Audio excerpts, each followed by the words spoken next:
Hello, and welcome to another Podcast Pontifications with me, Evo Terra. If you're watching me on video right now, please note, this is not a podcast, but a video where I talk about podcasting. If you would like to get the podcast, there are 150 episodes available for you at podcastpontifications.com. You know, I just recently went back to the gym after a 5-week break, like last night, and not to coin a joke, but boy, are my arms really sore. After 5 weeks, you know, all that routine and habit that I had built up kind of went away. And so I'm paying the price right now. And it got me to thinking about Podfaded Shows. Now, maybe you have experienced your own bout of pod fading, but I want to think about coming back, bringing a pod-faded show back, reestablishing a show that has kind of ceased to be. Now, I have practical experience in doing this. I was the co-host of the Bangkok Podcast for its second season, and we did 72 episodes-ish before I left Bangkok and am now back in America. And at the time, season 1 of the podcast, or just the podcast, as it was known, hadn't put out an episode for something like 3 years, a long time. A multiple number of years had passed since the show had put out an episode. And the reason the show ended was because one of the co-hosts was no longer living in Bangkok, and it just doesn't make sense to do that particular show unless you're in Bangkok. So I joined. We restarted the podcast to great success, and I'm happy to report that it's now in its third season with a new co-host, and the show is still doing really well. In fact, it's doing better than when I was there.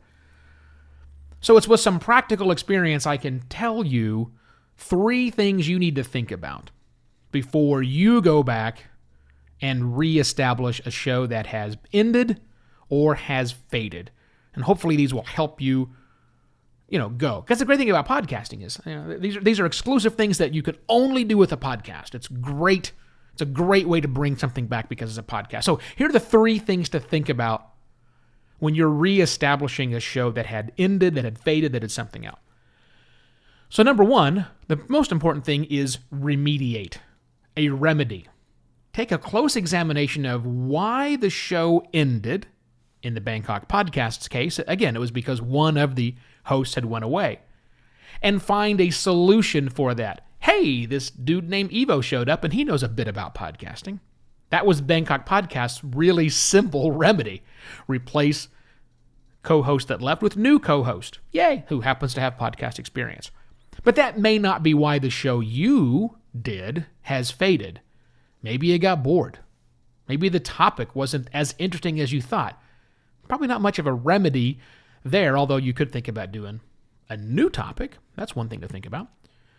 Maybe it didn't have the kind of numbers you were hoping that it would get. Okay, once again, hard to get, but now that you've done this a while and now you understand what a realistic set of numbers are, maybe that's not a problem for you any longer. Maybe the process was hard. Maybe it was just very difficult and time-consuming to do that. Okay, well, it's going to be difficult and time-consuming, but can it be less difficult and time-consuming? Are there new processes and procedures you've learned since the show faded that you might do differently? Can you shorten it? Can you lengthen it? Can you do something different? Is there a remedy you can put in place to change the set of conditions that led you to fade that particular show? What's the remedy for those? That's number 1. Number 2, when you do restart, when you've got that remedy in place, go slow. In fact, go stealth mode, if you will. Don't spread it wide. Way too often I see podcasts that are coming back from the dead announce to great fanfare that coming in 2 weeks, we're bringing this show back. You know what happens a lot of the time? It doesn't. Or they put out 1, maybe 2 episodes, and it fades again. You don't want to be that person. The good news is, people who had previously subscribed to your podcast, a lot of them are still subscribed. When we relaunched the Bangkok Podcast, we had a built-in audience. We knew people were still hitting the feed The feed was still pulling up things on occasion. So when we dropped our first episode, we had hundreds of listeners automatically. Great. That wasn't anywhere near the thousands we got up to towards the end, but those first few hundred listeners were very valuable to us. We knew people were listening. We could try things out. We had a built-in audience. We didn't have to shout. And yes, it's okay, and we did talk about on Twitter, hey, we just dropped the new episode of season 2 of the once dead Bangkok podcast. Check it out. It's okay to make those kind of announcements. I'm not saying go super stealthy on this, but just, until you get it established, don't talk about it a lot. That's why you go slow. Make sure that it works. Weekly too much? Try doing, fortnightly episodes for a while. Process not exactly perfect? Okay. Polish your process. Get it figured out. What do you need to do? But go slow. And go stealthy until you're ready to announce a much bigger thing. The third and final piece, after remedy the problem that caused you to fade in the past, and 2, go slow to reestablish yourself and make sure you want to keep going. Number 3 is plan to fade again. It's probably going to happen. Look, on a long enough time scale, every show comes to an end. Every show comes to an end. Either planned end, which is what I would like for you to do, or a faded end again. So when I say plan to fade again, what I really want you to do is, now that you've been through it and come back on the other side and you're back in the swing of things, recognize that it's going to happen again. But you know the signs now. You know what it feels like when you're thinking about changing, or not changing, when you're thinking about ending your show. When it becomes arduous, when it becomes burdensome, when it becomes just too much of a hassle. Now you know, and you can go back to these things I just talked about. Remedy would be a good thing. What do you need to do differently? Because it's okay to change your content. It's okay to change the entire format, process, flow. Do it. If keeping doing what you're doing now means you're going to eventually grow weary of it, well, go ahead. Make a plan to change. And if it's just time to end, a lot of times this happens. After the reboot, a few episodes go by and you say, yeah, it's still not what I wanted it to be. And more importantly, it's probably never going to be what I want it to be. That's okay.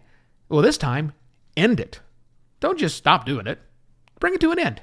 Say to your listeners, I am closing this show up forever and good, and it's all said and done.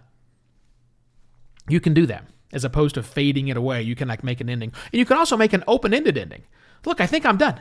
This is my second season. I think we're finished. It's all done. If you want to stay subscribed, who knows? Maybe something comes back in the future, but thanks. Check me out over here. That's okay. But just make a plan. Just have a plan in your mind that eventually something is going to have to change. The show is going to come to an end, naturally or unnaturally. Just plan for it ahead of time and deal with it when that time comes. So there you go. 3 ideas. Remedy the situation. What caused that podcast to end or fade in the future, and can we fix that? 1, yes, you have to. 2, once you do restart, go very slow and very stealthily until you establish that rhythm once again. And then 3, plan to fade again and get ahead of it this next time. Great ideas to get a podcast reestablished. And maybe your podcasting muscles won't be quite as sore as my arms are right now because, man, 5 weeks was way too long to be away from the gym. Hey, listen, if you're a business out there and you're thinking about podcasting and you're worried about pod fading, or maybe you've pod faded a show and you want to bring it back again, well, get in touch with me. I would love to help consult with you on the project because my firm, Simpler Media, we make podcasts for businesses all around the world. And we keep them running smoothly and do all the stuff that you don't really want to do in the background. Sometimes getting a pro in can help. Get in touch with me, Evo, at podcastlaunch.pro, or go to podcastlaunch.pro and check out a list of all the services that we offer to our clients. I shall be back tomorrow with yet another Podcast Pontifications. Cheers!